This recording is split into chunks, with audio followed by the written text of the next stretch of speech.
Times of Manipur TOMTV na miyamda nong khudol tamjaba studio speak meng tabiriba mem punamangpo ahanba maktada ASHAPRIYA na taramnokchare nasige koi ke episode seda khana jagadori bahiramasina suicide and its prevention haibasigi matangdani nasige episode segi damak ai koi gi studio da lengsenduna lebiriba guest ase mayamna so thoidok hendokna sakhabirangba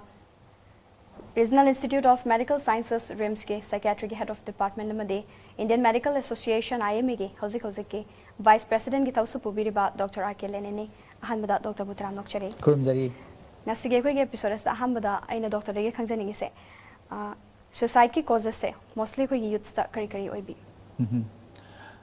yan hanbada akoi suicide ki causes si thamjadring mamangda suicide haibasibu karino haibasi kitang thamjage ko suicide haibasi akoina akoi tabang miyoi ba punamaksi mortal haibasi sibana ba ngaktani ko noma tra noma di loina sigani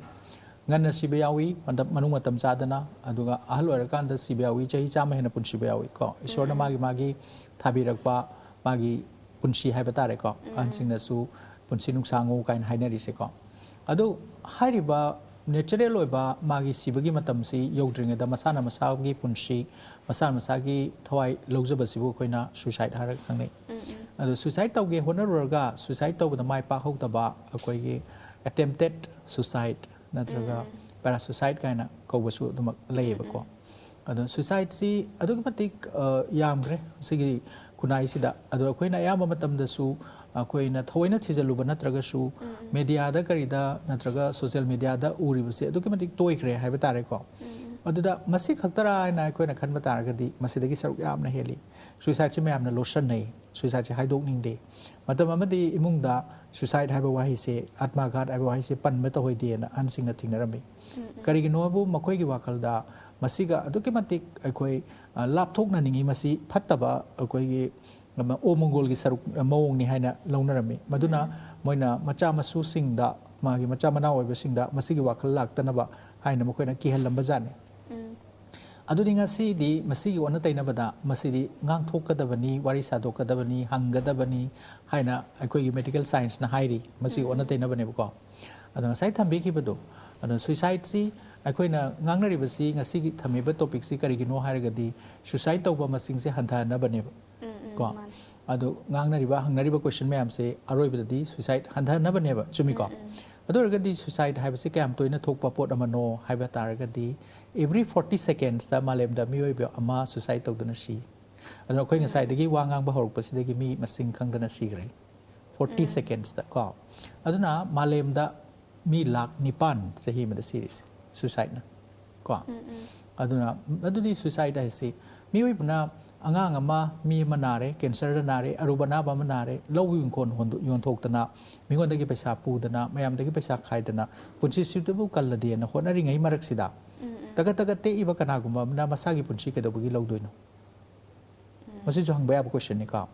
yamna extreme state haibadi amuk halak pa ya roi daba irreversible oiba step ama khongthang ama ina ke dobugi logdorino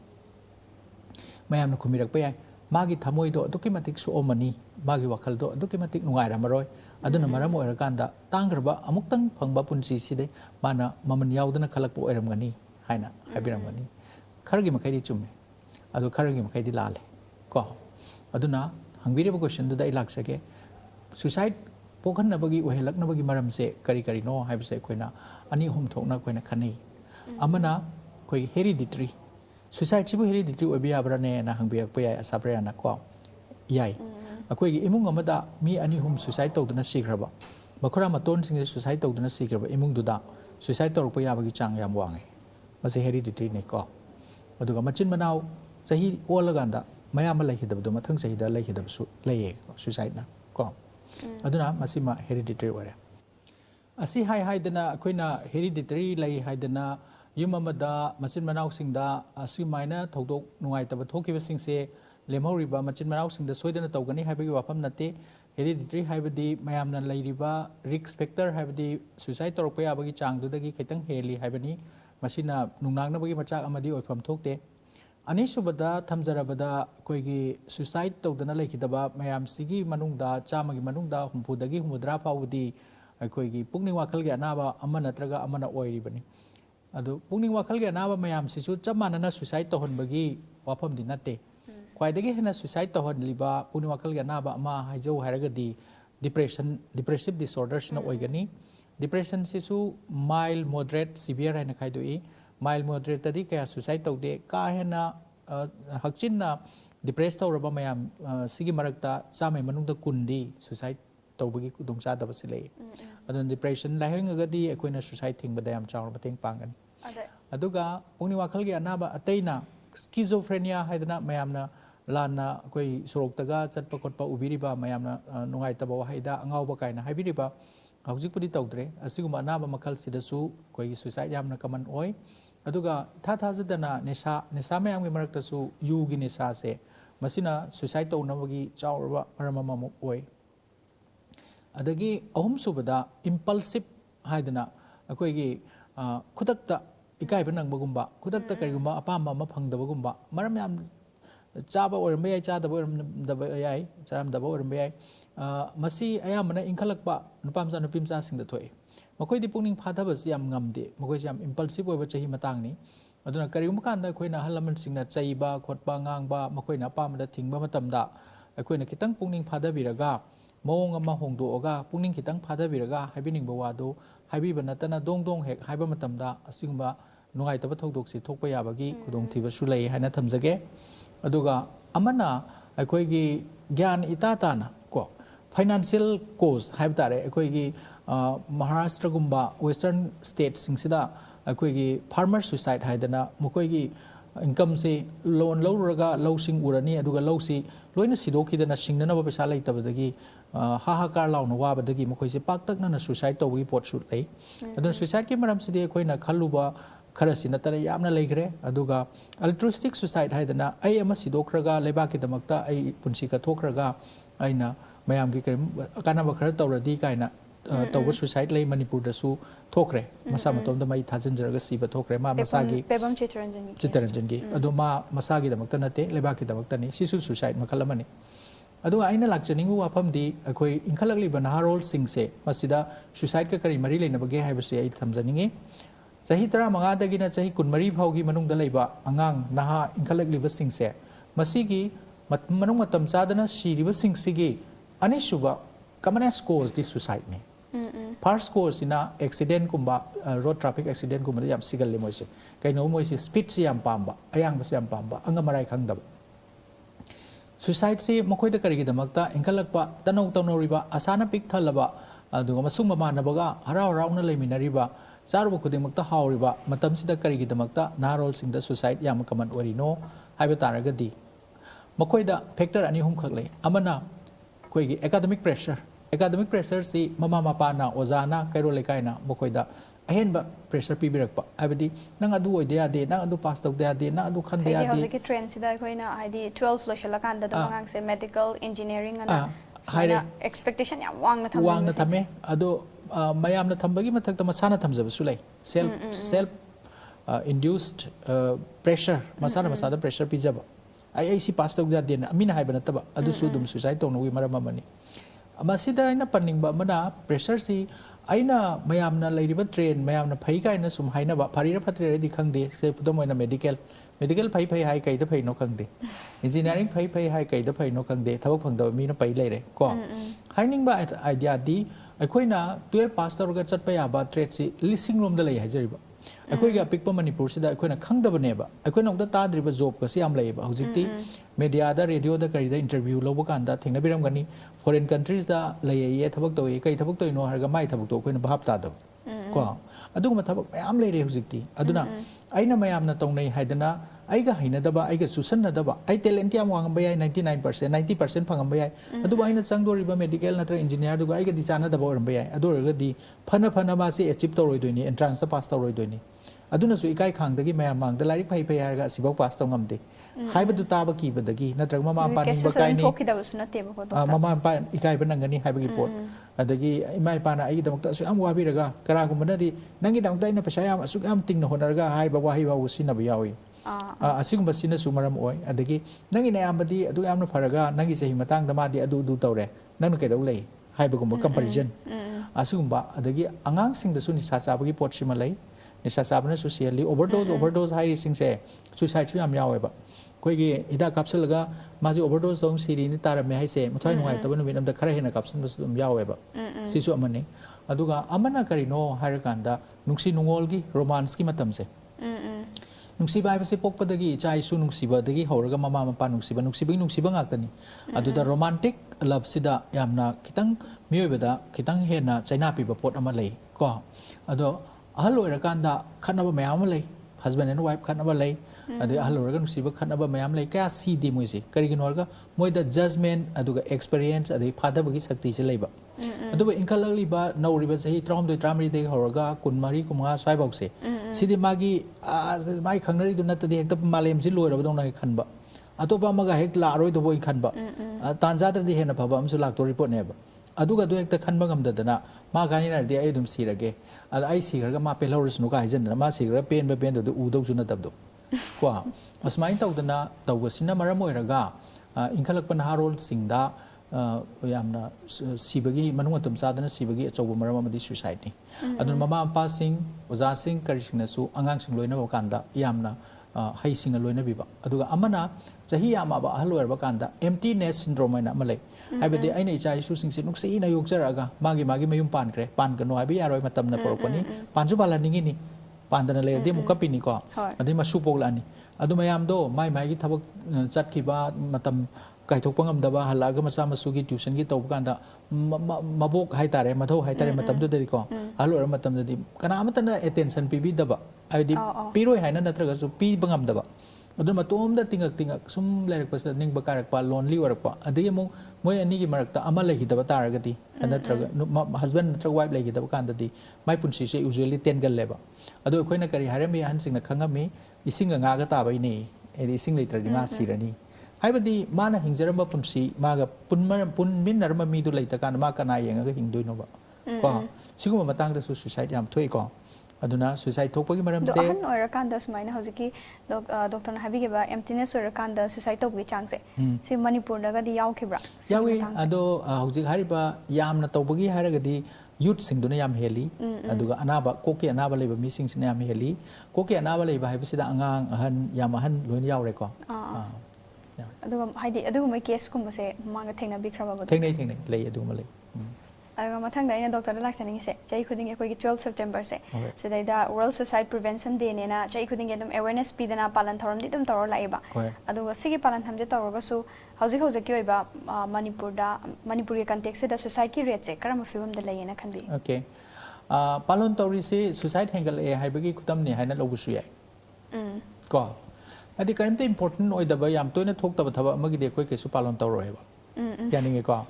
aduna aina hainingi ba wapam di hangbiri ba wahang dugi answer oina hojik se malem pumbada oina aduga akoi gi iramda manipur da su suicide tawi masing se aduki mati hengale aduna akoi chahi amada September gi tang 12 khakta da World Suicide Prevention Day haina tawbasina oiroi dori ko akoi na chahi chupa akoi suicide se thokta na ba suicide kari maram dagi thokpano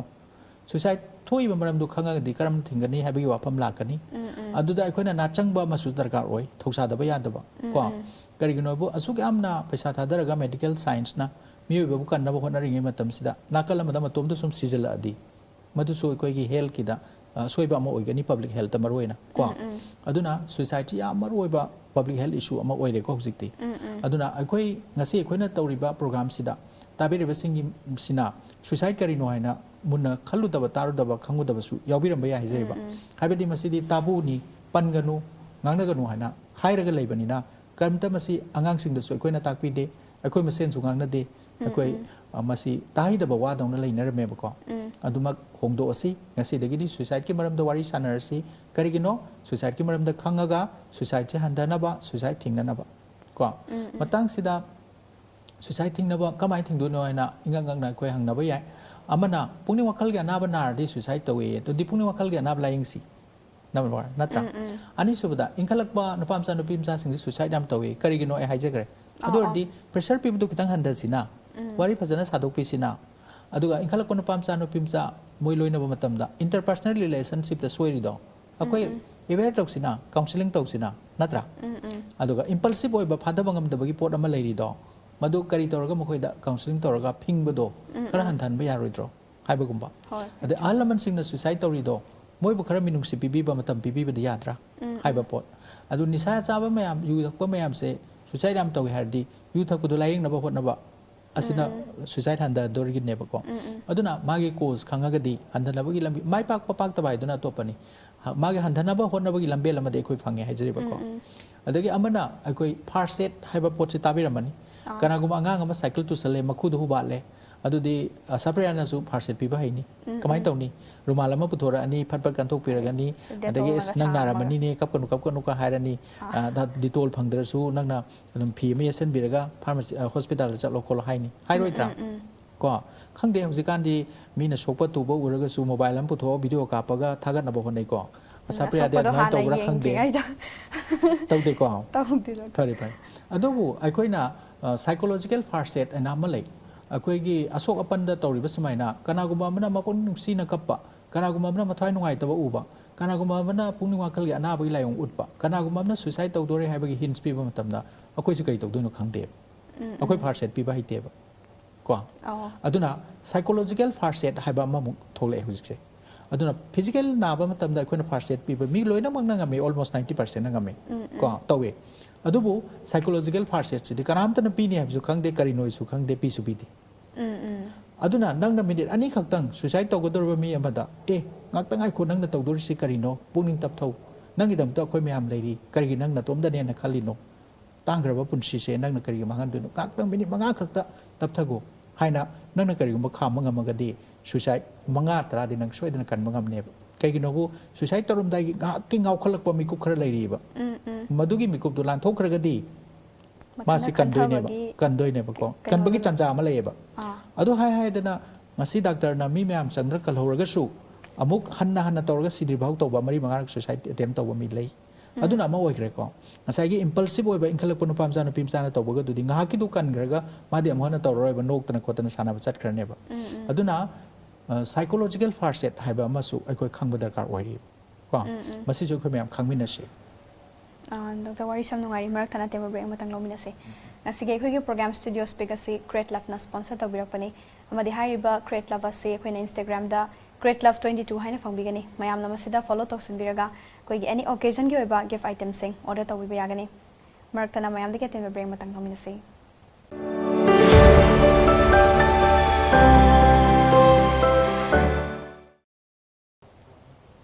break matung na mayam mum kana taram nok chare mathang da ina sarda lak chaningi se khoi gi suicide tawbi chang se nupa ga nupi ge marakta karam bana heli habdo adum tang thambi yam phaja wang ni puni wakal ge na basi sahi aduga zat bizat kuchu leifam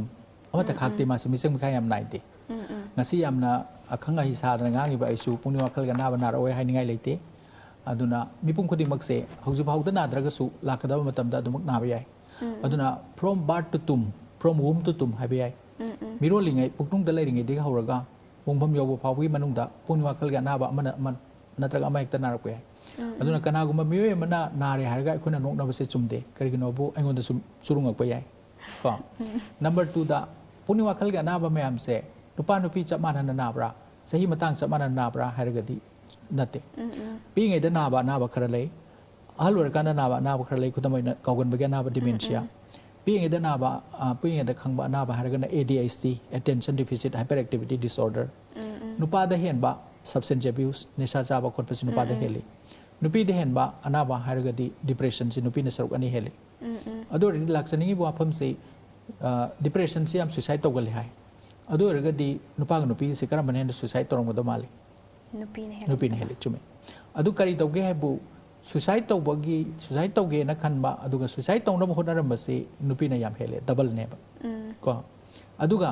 aseng bagi suicide tawgi honaru baduna marmarga si gi base sina nupa na hele ba kari gino dude kamaina na dude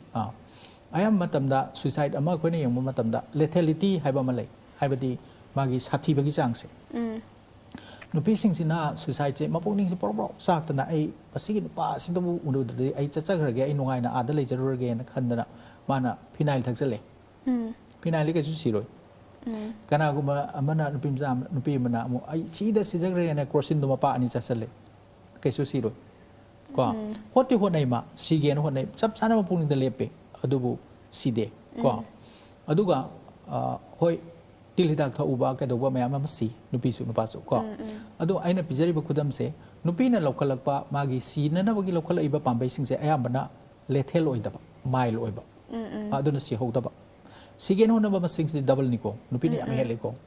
ꯑꯗꯨꯒ ꯁꯤꯈꯤꯕꯁꯤꯅ ꯅꯨꯄꯥꯅ ꯍꯦꯜꯂꯤ ꯀꯔꯤꯒꯤꯅꯣꯕꯨ ꯃꯥꯗꯤ ꯇꯧꯗꯅ ꯇꯧꯔꯛꯑꯗꯤ ꯍꯨꯁꯤꯁꯨ ꯈꯔ ꯌꯥꯝ ꯊꯛꯆꯟꯕ ꯀꯣ ꯅꯣꯡꯃꯩꯅ ꯍꯦꯛ ꯀꯥꯞꯁꯤꯟꯕꯒꯨꯝꯕ ꯍꯦꯡꯒꯤꯡꯃꯛꯇ ꯇꯧꯔꯁꯨ ꯍꯦꯛ ꯁꯤꯕ ꯌꯥꯅꯕ ꯀꯣ ꯃꯁꯥꯁꯨ ꯂꯨꯝꯕ ꯍꯦꯜꯂꯤꯗꯅ ꯍꯦꯡꯒꯤꯡ ꯍꯥꯏꯁꯤ ꯕꯣꯗꯤ ꯋꯦꯠꯅꯅꯦꯕꯀꯣ ꯂꯦꯊꯦꯜ ꯑꯣꯏꯕꯗꯨꯅ ꯅꯨꯄꯥꯔꯣꯝꯗ ꯑꯃꯨꯛ ꯂꯦꯊꯦꯜ ꯑꯣꯏꯕꯅ ꯅꯨꯄꯥꯗ ꯍꯦꯟꯕ ꯑꯗꯨꯅ ꯁꯤꯕꯒꯤ ꯃꯁꯤꯡꯗꯨ ꯅꯨꯄꯥꯅ ꯍꯦꯜꯂꯤ ꯑꯗꯩ ꯑꯃꯨꯛ ꯑꯩꯅ ꯈꯪꯍꯟꯅꯤꯡꯕ ꯋꯥꯐꯝ ꯑꯃꯅ ꯑꯩꯈꯣꯏꯅ ꯃꯦꯗꯤꯌꯥꯗ ꯇꯣꯝ ꯇꯤꯚꯤꯗ ꯍꯟꯗꯛ ꯆꯍꯤꯒꯤ ꯃꯤ 10 ꯁꯤꯈ꯭ꯔꯦ ꯁꯨꯁꯥꯏꯠ ꯇꯧꯔꯒ ꯍꯥꯏꯔꯤꯁꯦ ꯃꯤ ꯑꯃꯃꯝ ꯁꯤꯕ ꯈꯨꯗꯤꯡꯒꯤꯅꯦ ꯃꯤ 10 ꯁꯨꯁꯥꯏꯠ ꯇꯧꯒꯦꯅ ꯑꯦꯇꯦꯝ ꯇꯧꯔꯝꯃꯦꯕ ꯑꯗꯨ ꯑꯣꯏꯔꯒꯗꯤ ꯃꯤ 10 ꯁꯤꯈ꯭ꯔꯦ ꯍꯥꯏꯁꯦ ꯃꯤ 200ꯅ ꯑꯦꯇꯦꯝ ꯇꯧꯈ꯭ꯔꯕꯅꯦꯕ ꯀꯌꯥꯝ ꯁꯥꯊꯤꯗ꯭ꯔꯥ ꯑꯗꯨ ꯑꯣꯏꯔꯒꯗꯤ ꯑꯩꯈꯣꯏ ꯈꯨꯟꯅꯥꯏꯁꯤꯗ ꯂꯩꯀꯥꯏꯁꯤꯗ ꯁꯥꯒꯩ ꯑꯃꯗ ꯁꯨꯏꯁꯥꯏꯠ ꯇꯧꯒꯦꯅ ꯍꯣꯠꯅꯕ ꯁꯨꯏꯁꯥꯏꯠ ꯇꯧꯒꯦꯅ ꯈꯟꯕ ꯁꯨꯏꯁꯥꯏꯠ ꯇꯧꯈꯤꯕꯒꯤ ꯃꯁꯤꯡꯁꯦ ꯑꯗꯨꯛꯀꯤ ꯃꯇꯤꯛ ꯌꯥꯝꯈ꯭ꯔꯦ ꯁꯤꯅꯤ ꯑꯩꯅ ꯍꯥꯏꯖꯅꯤꯡꯉꯤꯁꯤ ꯇꯁꯦꯡꯅ ꯁꯤꯈ꯭ꯔꯒ ꯃꯣꯡꯐꯝ ꯌꯧꯈꯤꯕꯗꯨ ꯈꯛꯇ ꯅꯠꯇꯦ ꯍꯥꯏꯕ ꯑꯗꯨꯅ ꯁꯨꯏꯁꯥꯏꯠꯁꯦ ꯌꯥꯝꯅ ꯃꯔꯨꯑꯣꯏꯕ ꯄꯕ꯭ꯂꯤꯛ ꯍꯦꯜꯊ ꯏꯁꯨ ꯑꯃꯅꯦꯅ ꯑꯩꯅ ꯍꯥꯟꯅꯁꯨ ꯍꯥꯏꯈ꯭ꯔꯦ ꯑꯃꯨꯛꯀꯁꯨ ꯊꯝꯖꯒꯦ ꯃꯁꯤ ꯑꯩꯈꯣꯏ ꯂꯥꯏꯊꯣꯛꯏꯁꯤ ꯑꯩꯈꯣꯏ ꯃꯌꯥꯝ ꯆꯪꯗꯅ ꯃꯁꯤ ꯀꯟꯅꯕ ꯍꯣꯠꯅꯁꯦ ꯑꯩꯅ ꯃꯊꯪꯗ ꯑꯃꯨꯛ ꯗꯣꯛꯇꯔ ꯂꯥꯛꯆꯅꯤꯡꯉꯤꯁꯦ ꯑꯩꯈꯣꯏꯒꯤ ꯁꯨꯁꯥꯏꯠ ꯇꯧꯔꯒ ꯁꯤꯍꯧꯗꯕꯤꯗ ꯍꯤꯡꯍꯧꯕꯁꯤꯡꯁꯦ ꯃꯣꯏꯒꯤ ꯑꯣꯏꯕ ꯂꯤꯒꯦꯜ ꯁ꯭ꯇꯦꯇꯁ ꯑꯗꯒꯤ ꯅꯠꯇ꯭ꯔꯒ ꯑꯥꯏꯟꯒꯤ ꯑꯣꯏꯕ ꯃꯤꯠꯌꯦꯡꯁꯤꯡꯁꯤꯅ ꯀꯔꯤ ꯀꯔꯤ ꯂꯩꯕꯤ ꯍꯥꯟꯅꯗꯤ ꯑꯩꯈꯣꯏ ꯃꯤꯑꯣꯏꯕꯒꯤ ꯄꯨꯟꯁꯤ ꯍꯤꯡꯕ ꯑꯃꯁꯨꯡ ꯁꯤꯕꯁꯦ ꯃꯁꯥ ꯈꯛꯇꯒꯤ ꯔꯥꯏꯠ ꯅꯠꯇꯦ ꯑꯩꯈꯣꯏꯒꯤ ꯂꯩꯕꯥꯛꯀꯤꯁꯨ ꯑꯩꯈꯣꯏꯒꯤ ꯔꯥꯏꯠꯅꯤ ꯑꯗꯨꯅ ꯅꯪ ꯁꯤꯕ ꯌꯥꯗꯦ ꯅꯪꯒꯤ ꯄꯨꯟꯁꯤꯁꯦ ꯑꯩꯈꯣꯏꯅ ꯀꯟꯗꯨꯅ ꯌꯣꯛꯇꯨꯅ ꯊꯝꯒꯅꯤ ꯍꯥꯏꯕꯒꯤ ꯄꯣꯠ ꯑꯃ ꯂꯩꯔꯝꯃꯦ ꯀꯣ ꯑꯗꯨꯒꯤ ꯒ꯭ꯔꯥꯎꯟꯗ ꯀꯅꯥꯒꯨꯝꯕ ꯑꯃꯅ ꯁꯨꯏꯁꯥꯏꯠ ꯇꯧꯒꯦ ꯍꯥꯏꯅ ꯈꯜꯂꯛꯄ ꯇꯥꯔꯒꯗꯤ ꯃꯥꯁꯤ ꯗꯤꯇꯔ ꯇꯧꯅꯅꯕ ꯍꯥꯏꯕꯗꯤ ꯂꯦꯝꯍꯧꯔꯤꯕ ꯑꯦꯇꯦꯝ ꯇꯧꯗꯕ ꯃꯤꯁꯤꯡꯁꯤꯒꯤ ꯄꯔꯥ ꯑꯃ ꯑꯣꯏꯅꯕ ꯍꯥꯏꯅ ꯃꯥꯁꯤ ꯗꯟꯗꯤ ꯄꯤꯕ ꯑꯗꯨꯒ ꯏꯚꯟ ꯖꯦꯜꯗ ꯊꯝꯕ ꯑꯗꯨꯃꯥꯏꯅ ꯇꯧꯅꯔꯝꯃꯤꯀꯣ ꯑꯗꯨꯅ ꯁꯨꯏꯁꯥꯏꯠ ꯇꯧꯕꯁꯤ ꯍꯤꯡꯍꯧꯕꯁꯤꯡꯁꯤ ꯂꯣꯠꯂꯦ ꯃꯃꯥ ꯃꯄꯥꯅ ꯍꯥꯏꯗꯤ ꯃꯈꯧꯔꯤ ꯆꯔꯝ ꯀꯥꯏꯔꯁꯨ ꯑꯗꯒꯤ ꯃꯨꯁꯨꯛ ꯃꯨꯅ ꯑꯩꯈꯣꯏ ꯁꯣꯔ ꯍꯣꯟꯕ ꯂꯦꯞꯄꯨꯕꯒꯤ ꯀꯣꯛꯇ ꯏ ꯆꯦꯟꯕ ꯋꯥꯠꯂꯁꯨ ꯗꯥꯛꯇꯔꯗ ꯄꯨꯔꯛꯇꯅ ꯂꯥꯌꯦꯡꯒꯦꯅ ꯈꯟꯗꯦꯕ ꯑꯃꯨꯛꯀꯁꯨ ꯊꯅꯥ ꯌꯧꯒꯗ꯭ꯔꯥ ꯑꯃꯨꯛꯀꯁꯨ ꯄꯨꯂꯤꯁ ꯌꯧꯒꯗ꯭ꯔꯥ ꯑꯃꯨꯛꯀꯁꯨ ꯖꯦꯜ ꯌꯧꯒꯗ꯭ꯔꯥ ꯍꯥꯏꯅ ꯃꯌꯨꯝꯗ ꯑꯗꯨꯝ ꯂꯣꯠꯁꯤꯟꯕꯒꯤ ꯄꯣꯠꯁꯤ ꯂꯩꯔꯝꯃꯦ ꯑꯗꯨꯅ ꯑꯩꯈꯣꯏ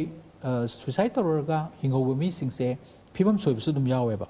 ꯀꯣ ꯀꯔꯤꯒꯤꯅꯣꯕꯨ ꯁꯣꯛꯈꯤꯕ ꯃꯌꯥꯝꯗꯨꯅ ꯁꯤꯕ ꯌꯧꯅ ꯁꯣꯛꯍꯧꯗ꯭ꯔꯒꯁꯨ ꯆꯈꯥꯎ ꯄꯠꯄ ꯌꯥꯏ ꯑꯗꯒꯤ ꯀꯣꯔꯣꯁꯤꯞ ꯍꯥꯏꯗꯅ ꯑꯦꯁꯤഡ് ꯊꯛꯎꯕꯒꯤꯁꯤ ꯂꯣꯏꯅꯃꯛ ꯁꯤꯡꯂꯤ ꯆꯔꯝꯁꯤ ꯂꯣꯏꯅ ꯁ꯭ꯇ꯭ꯔꯤꯡ ꯇꯧꯈꯤꯗꯅ ꯌꯣꯠꯄ ꯌꯥꯗꯕ ꯌꯥꯏ ꯑꯗꯒꯤ ꯁꯔꯨꯁꯤꯒꯤ ꯁꯣꯔ ꯍꯣꯟꯅꯕ ꯇ꯭ꯔꯥꯀꯤꯌꯥꯒꯤ ꯁꯔꯨꯁꯤ ꯀꯥꯏꯕ ꯌꯥꯏ ꯁꯤꯒꯤ ꯂꯨꯈꯝꯒꯤ ꯁꯔꯨ ꯁꯣꯛꯄ ꯌꯥꯏ ꯇꯥꯁꯜꯂꯛꯄꯗ ꯁꯔꯨ ꯇꯦꯛꯄ ꯌꯥꯏ ꯑꯗꯨ ꯃꯌꯥꯝꯗꯨ ꯄꯣꯔꯛꯇ꯭ꯔꯒꯗꯤ ꯃꯗꯨꯅ ꯃꯔꯝ ꯑꯣꯏꯔꯒ ꯁꯣꯏꯅꯥꯏꯕ ꯍꯥꯏꯕꯗꯣ ꯑꯣꯏꯗꯣꯔꯤꯅꯦꯕꯀꯣ ꯑꯁꯤꯒꯨꯝꯕ ꯃꯌꯥꯝꯁꯤ ꯎꯔꯨꯕꯗꯒꯤ ꯍꯧꯖꯤꯛꯇꯤ mental health national mental health act 2017 ꯍꯥꯏꯕ ꯑꯃꯅ ꯗꯤꯀ꯭ꯔꯤꯃꯤꯅꯦꯂꯥꯏꯖꯦꯁꯟ ꯑꯣꯐ ꯁꯨꯏꯁꯥꯏꯠ ꯑꯦꯇꯦꯝ ꯍꯥꯏꯗꯅ ꯁꯨꯏꯁꯥꯏꯠꯁꯦ ꯀ꯭ꯔꯤꯃꯤꯅꯦꯜ ꯅꯠꯇꯦ ꯁꯨꯏꯁꯥꯏꯠ ꯇꯧꯒꯦꯅ ꯍꯣꯠꯅꯔꯝꯕ ꯃꯤꯁꯤꯡꯁꯦ ꯃꯔꯥꯜ ꯂꯩꯕ ꯑꯗꯨꯒꯨꯝꯕ ꯃꯤ ꯅꯠꯇꯦ ꯃꯈꯣꯏꯁꯦ ꯚꯤꯛꯇꯤꯝꯅꯤ ꯀꯔꯤꯒꯤ ꯚꯤꯛꯇꯤꯝꯅꯣ ꯍꯥꯏꯔꯒ ꯃꯥꯒꯤ ꯄꯨꯛꯅꯤꯡ ꯋꯥꯈꯜꯒꯤ ꯑꯅꯥꯕ ꯑꯃꯒꯤ ꯚꯤꯛꯇꯤꯝꯅꯤ ꯃꯥꯗꯤ ꯐꯨꯕꯤꯒꯗꯕ ꯆꯩꯕꯤꯒꯗꯕ ꯅꯠꯇꯦ ꯃꯥꯗꯤ ꯑꯩꯈꯣꯏꯅ ꯂꯥꯌꯦꯡꯕꯤꯒꯗꯕꯅꯤ ꯃꯤꯅꯨꯡꯁꯤꯒ ꯂꯣꯏꯅꯅ ꯂꯣꯏꯅꯕꯤꯒꯗꯕꯅꯤ ꯍꯥꯏꯕ ꯑꯃ ꯑꯣꯟꯊꯣꯔꯛꯑꯦꯕꯀꯣ this a very very welcome ꯁ꯭ꯇꯦꯞꯅꯤ ꯌꯥꯝꯅ ꯑꯩꯈꯣꯏꯅ ꯃꯌꯥꯝꯅ ꯋꯦꯜꯀꯝ ꯇꯧꯕꯤꯒꯗꯕ ꯁ꯭ꯇꯦꯞꯅꯤ ꯃꯌꯥꯝꯅ ꯍꯥꯏꯕ ꯌꯥꯏ ꯑꯗꯨꯗꯤ ꯀꯅꯥꯝꯇꯅ ꯗꯟꯗꯤ ꯄꯤꯗ꯭ꯔꯗꯤ ꯃꯤ ꯑꯃꯁꯨ ꯂꯣꯏꯅ ꯁꯤꯒꯦ ꯍꯥꯏꯔꯛꯑꯅꯤ ꯍꯥꯏꯅ ꯍꯥꯏꯔꯛꯑꯣꯏ ꯀꯣ ꯃꯁꯤꯅ ꯀꯥꯟꯅꯕꯗꯤ ꯀꯔꯤꯅꯣ ꯍꯥꯏꯔꯒꯗ ꯗꯥꯛꯇꯔꯗ ꯂꯥꯛꯑꯒ ꯑꯈꯪ ꯑꯍꯩꯁꯤꯡꯗ ꯂꯥꯛꯑꯒ ꯃꯇꯦꯡ ꯅꯤꯔꯕ ꯑꯗꯨꯒ ꯃꯥꯏ ꯄꯥꯛꯍꯧꯗ꯭ꯔꯒꯁꯨ ꯑꯁꯣꯛ ꯑꯄꯟ ꯂꯩꯕꯁꯤꯡꯗꯨ ꯂꯥꯌꯦꯡꯉꯒ ꯁꯣꯏꯅꯥꯏꯗꯅꯕ ꯊꯨꯅ ꯀꯟꯅꯅꯕꯒꯤ ꯂꯝꯕꯤ ꯑꯃ ꯑꯣꯏꯒꯗꯣꯔꯤꯅꯤ ꯑꯗꯨꯒ ꯑꯃꯔꯣꯝꯗ ꯃꯁꯤꯅ ꯑꯩꯈꯣꯏꯒꯤ ꯗꯣꯀꯨꯃꯦꯟꯇꯦꯁꯟꯗ ꯀꯌꯥ ꯌꯥꯝꯅ ꯁꯨꯏꯁꯥꯏꯠꯁꯦ ꯍꯦꯟꯒꯠꯂꯕ꯭ꯔꯣ ꯀꯌꯥ ꯌꯥꯝꯅ ꯍꯟꯊꯔꯕ꯭ꯔꯣ ꯍꯥꯏꯕꯁꯦ ꯑꯩꯈꯣꯏꯗ ꯈꯪꯍꯜꯂꯒꯗꯤ ꯄꯣꯂꯤꯁꯤ ꯁꯦꯝꯕꯗ ꯑꯃꯨꯛ ꯌꯥꯝ ꯀꯥꯟꯅꯔꯛꯀꯗꯣꯏꯅꯤ ꯅꯠꯇ꯭ꯔꯥ ꯑꯗ ꯑꯩꯅ ꯗꯣꯛꯇꯔꯅ ꯂꯥꯛꯆꯅꯤꯡꯉꯤꯁꯦ ꯃꯔꯛꯇ ꯍꯥꯏꯗꯤ ꯉꯁꯥꯏꯒꯤ ꯗꯤꯀ꯭ꯔꯤꯃꯤꯅꯦꯂꯥꯏꯖꯦꯁꯟꯒꯤꯗꯣ ꯑꯗꯨ ꯇꯧꯈ꯭ꯔꯕ ꯃꯇꯨꯡꯁꯤꯗ ꯑꯩꯈꯣꯏꯒꯤ ꯃꯅꯤꯄꯨꯔꯗꯅꯦ ꯁꯨꯏꯁꯥꯏꯠ ꯑꯦꯇꯦꯝ ꯇꯧꯔꯝꯃꯒ ꯍꯥꯏꯗꯤ ꯁꯤꯍꯧꯗꯕꯁꯦ ꯁꯤꯒꯨꯝꯕꯒꯤ ꯀꯦꯁ ꯂꯥꯛꯄꯒꯗꯤ ꯂꯩꯕꯤꯕ꯭ꯔꯥ ꯍꯞꯇꯥ ꯑꯃꯗ 5-6 ꯂꯥꯛꯑꯝꯒꯅꯤ ꯀꯦꯖꯨꯋꯦꯜꯇꯤꯗ ꯂꯥꯛꯑꯦ ꯑꯗꯨꯛꯀꯤ ꯃꯇꯤꯛ ꯂꯥꯛꯑꯦ ꯑꯗꯣ ꯑꯍꯥꯟꯕꯒꯤ ꯐꯥꯔꯁ ꯁꯦꯠꯁꯦ ꯑꯩꯈꯣꯏ ꯃꯌꯥꯝ ꯄꯤꯃꯤꯟꯅꯩ ꯃꯦꯗꯤꯁꯤꯟꯅ ꯄꯤ ENTꯅ ꯄꯤ ꯑꯌꯥꯝꯕꯅ ꯍꯦꯡꯒꯤꯡ ꯑꯌꯥꯝꯕꯅ ꯁꯨꯏꯁꯥꯏꯠꯁꯦ ꯑꯩꯈꯣꯏ ꯃꯅꯤꯄꯨꯔ ꯇꯧꯔꯤꯁꯦ ꯍꯦꯡꯒꯤꯡ ꯊꯧꯔꯤ ꯌꯥꯟꯕꯁꯤꯃꯅꯦ ꯄꯣꯏꯖꯅꯤꯡ ꯍꯨ ꯆꯥꯁꯤꯟꯕꯁꯤꯃꯅꯦ ꯑꯗꯨꯒ ꯌꯥꯝ ꯇꯣꯏꯅ ꯊꯣꯛꯇꯕꯗꯤ ꯃꯇꯣꯝꯗ ꯊꯥꯡꯅ ꯊꯤꯟꯖꯕ ꯁꯤꯒꯨꯝꯕ ꯈꯔ ꯂꯥꯛꯏ ꯌꯥꯝ ꯂꯥꯛꯇꯦ ꯑꯗꯨꯒ ꯋꯦꯁꯇꯔꯟ ꯀꯟꯇ꯭ꯔꯤꯁꯗꯗꯤ ꯃꯇꯣꯝꯗ ꯅꯣꯡꯃꯩꯅ ꯀꯥꯞꯁꯟꯕꯁꯦ ꯌꯥꯝ ꯀꯃꯟꯅꯦ ꯃꯣꯏꯗꯤ ꯅꯣꯡꯃꯩ ꯂꯣꯏꯅ ꯂꯩꯌꯦꯕ ꯑꯗꯨꯅ ꯇꯥꯞ ꯍꯦꯛꯇ ꯄꯥꯏꯔꯒ ꯍꯦꯛꯇ ꯀꯥꯞꯄ ꯑꯗꯣ ꯃꯅꯤꯄꯨꯔꯗ ꯌꯥꯝ ꯇꯥꯡꯉꯤ ꯀꯣ ꯑꯗꯣ ꯃꯅꯤꯄꯨꯔꯗ ꯈ꯭ꯋꯥꯏ ꯀꯃꯟꯅꯦꯁꯇꯤ ꯊꯧꯔꯤ ꯌꯥꯟꯕꯒ ꯄꯣꯏꯖꯅꯤꯡꯒ ꯑꯗꯩ ꯇꯨꯔꯦꯟ ꯆꯣꯡꯊꯔꯒ ꯁꯤꯕ ꯃꯌꯥꯝ ꯇꯧꯅꯔꯤꯁꯦ ꯇ꯭ꯔꯦꯟ ꯃꯃꯥꯡ ꯆꯣꯡꯁꯤꯜꯂꯒ ꯁꯤꯕ ꯑꯩꯈꯣꯏꯗꯤ ꯇ꯭ꯔꯦꯟꯁꯨ ꯂꯩꯇꯦ ꯇꯨꯔꯦꯟꯁꯨ ꯂꯩꯇꯦ ꯑꯗꯨꯅ ꯌꯥꯗ꯭ꯔꯦ ko aduna hariba pot anisina common oiba adumai tawe no aina aroibada doctor da lakchani se khoi suicide attempt tawraga haidi si hodoba mi sing se magi family members amadi society na karama mong da loina bi gada ge habada de matang masai thamada su kitang yaujagre suicide tawriba haibase magi ningba thungdaba pendaba karino ma leram gani bako pendri jmana sumila ligi wadi nati mana aranba amda pangpan da pamba phangaroi do pot amda pangpam da pamba magi kaina graba nupi ma marum pan graba dugu sum ning dana dum suicide tawge haiba adumaina aranba di mayam ma yaram be adubu mado pungning ya na baneba wakal ya na baneba madudi tati tawoina tawraga ma du pharkadaba nati hene suicide tawgini bako laying bu pubiro yungi mina sunu sina loina biu magi awat pa ba leiraga di karigumba koina piba ngambor di pibiu aduga thengna matamda koina psychological first aid to pibiu ko akangai gi manak ta pubiro loina na mana recuperate tawba mana fagalakpagi matam duma koina mating pang piba tare ko hidak lang thaksa matam sana pibi tare karignobu most of them are mentally ill ko laira badagi laing mangam jada bo ro koi koiro lekai na bawo paisa khaijener ga pibi yam tangdi puni wakal gi na bagi hidak si yam tangdi tawgudo kuina jaga da boiba aduna support se ai tha ma support tawrage har ga di kana daba mai di se hirom da lakada doctor da mo marak ta lakchani gisna koi nga sagi medication pi buse sigi matang da idi masana chaw ya da ba patient su dum yaw da na tin sigi da di karam mong da asi amna challenge amani khoi da su ko masana chaw ya da ba kan si da khoi na tawbasi tactics si ahum mari tawi ko masi human rights ki kambuna di khara yaning da basu yawi adubu amarom da akoi argument tawi yai adi aina tawriba aina han haijar ke ko kari tawge se chana na ba pot sei da akoi na hidak se hapsalaga piba ko aduma cha hidak tu sai du khangde tamna tamna phagal akan da ko na yar kan da di masana hidak chaw hai ba yarak basu yawe ko kari uma kan da na pharaga pullaga namaga hidak namdana ka basu yawe akoi na ko madusu magi apamagi mayuk ta neba aigi apamai mayuk ta kana gumba amna ingon da hidak kapsan ba base human rights da kai hana yet pasu yai ba kai de hana yet pasu yai ba kari gno magi punsi kan na ba magi anaba phana bai dam ta koina kapani nuksi bagi khudam ne hana lo su yai ba ai di ma bu fuge chai ge nar sunu sirasanu hana kapadi nate dana ko adumaina khoi season nai kari gum kan da adu yok dringa da maga khangna ba se mai mama ga mase ga di yadre adu di amadom sam lei bani adu lamda madom za du kauro ma hai di ya bani hai su lei ba adu kauraga koin pisan ba natraga yum sida ma si am chingna bani yum da thong ba sak si chadre adu di mama na bai mayum da makurai mayum da thaiba adu zai ba ko asumaina technique sing se season raga koina tawrini adu natraga di adu yadre ne ma di chaw yadre ne na koina hundok na thamaga di anaba henjelakani ma masala sokpa thokpa hai di suicide kuma thokpa yai adu ga homicide hai da mi halakpa su yai akoi gi manipur da machana mapa hatpa yaukre nga oina mamita urin thang na chapa lelga halaga hatki ba yaure oi boina thokre ko aduga mama na macha hatpa yaukre ko